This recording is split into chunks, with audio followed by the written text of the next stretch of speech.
কোরআন শরীফের মধ্যে আছে যে আসলে মুমিনের জন্য কোন বদ্দিনকে ইহুদিকে কি বানানি আপন বানানো এটা একদম কি নিষেধ।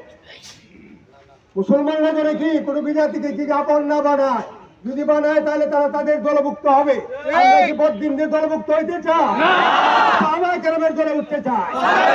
তাই মোটামুটি ভাবে আপনারা এরকম একটা সংকট সময়ে আপনারা সাড়া দিচ্ছেন, আমি সবাইকে আন্তরিক শুভেচ্ছা জানাই। এবং ভবিষ্যতে আমাদের যে কোনো প্রোগ্রাম হয় ঘোষণা আছে না, একজন নিম্নমানের মুসলমানও যদি একজন কাফেরকে আমান দেয় সবার পক্ষ থেকে আমান হয়ে যায়।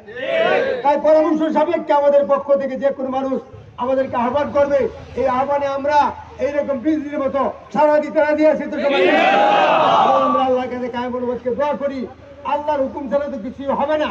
আল্লাহ হয়তো আমাদেরকে পরীক্ষা করতেছেন, অস্ত্রও নাই, ওইখানে গিয়ে যুদ্ধ করার আমাদের পরিবেশ চাই, অন্তত মুখে গাই দিয়ে দিতাম পারি কিনা, ঠিক না?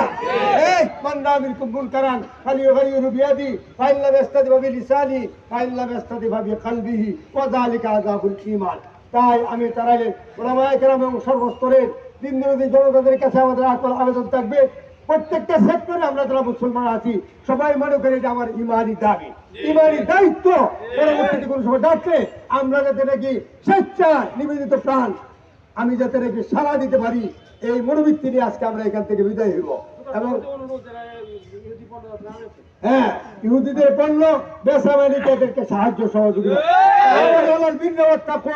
নেক কাজে তোমরা সাহায্য করো একে অপরকে, এবং গুনার কাজে সাহায্য করো না, গুনার কাজে সাহায্য করা বিজাতিদের অস্ত্র কিনার টাকার যোগান দেওয়া, তারা মুসলমানদেরকে ধ্বংস করতে দেয়।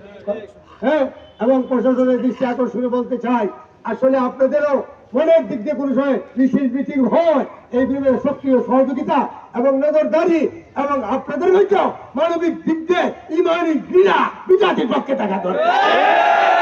সবাইকে তৌফিক দান করুন। আলহামদুলিল্লাহ।